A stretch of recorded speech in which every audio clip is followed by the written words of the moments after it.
নির্বাচনটা অর্গানাইজ করতে পারি, এটা আপনাদের সহযোগিতা চাবো আমাদের মূল উদ্দেশ্য। যে কারণ আমরা সবাই মিলে তো করতে হবে, আমরা ইলেকশন কমিশন একার পক্ষে এটা এই কাজটা আঞ্জাম দেওয়া সম্ভব না। বিশেষ করে আপনারা যারা রাজনৈতিক নেতৃবৃন্দ, জাতীয় নেতৃবৃন্দ আছেন, যাদের প্রভাব সরাসরি ভোটারদের উপরে আছে, যারা একদম সরাসরি ভোটারদেরকে প্রভাবিত করতে পারেন, তা আপনারা জাতীয় নেতৃবৃন্দ, আপনাদের এই জন্য কোঅপারেশন এখানে খুবই দরকার হবে।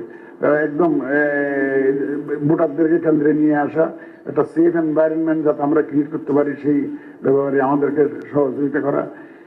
এই সমস্ত বিষয়ে আপনাদের একটা পরামর্শ আমরা চাইব, কিভাবে আমরা একটা সুষ্ঠু সুন্দর একটা নির্বাচন দিতে পারি এবং সবার জন্য লেভেল প্লেইং ফিল্ড আমরা ইস্যু করতে পারি, এটা আপনাদের পরামর্শ চাইব।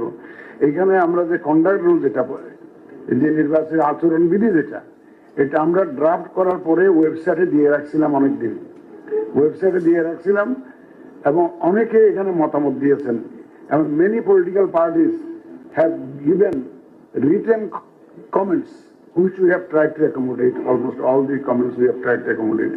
So যে আচরণবিধি ইলেকশনের সময় আমরা যাতে সবাই ক্যান্ডিডেটরা সবাই যাতে মান্য করে, সেই আচরণবিধিটা আমরা একদম ওয়েবসাইটে দিয়ে তারপরে সবার মতামত নিয়ে আমরা এটা ফর্মুলেট করেছি। এটা রিসেন্টলি আমরা পেয়েছি, 3 তারিখে বোধ পেয়েছি আমরা, ল মিনিস্ট্রি থেকে ব্যাটিং হয়ে এগুলো আসছে। তো এই আচরণ বিধি পরিপালনের উপরে নির্ভর করে একটা সুন্দর নির্বাচন। কিন্তু আচরণবিধিটা সুষ্ঠুভাবে ক্যান্ডিডেটটা যদি পালন করেন তাহলে নির্বাচনটা কিন্তু সুন্দর হয়। এই ক্ষেত্রে আপনাদের সহযোগিতা চাইব এবং আচরণবিধির আপনারা দয়া করে একটু পড়ে দেখবেন, মনোযোগ দিয়ে নিজেরা পড়বেন এবং আপনার দলের সহকর্মীদেরকেও আপনারা একটু ব্রিফ করবেন। এবং এটা প্রচারের দায়িত্ব আমরা তো আছি, আমরা তো করবোই, সবার সেমিনার ইত্যাদি করবো, ক্যাম্পেইন ইত্যাদি করবো।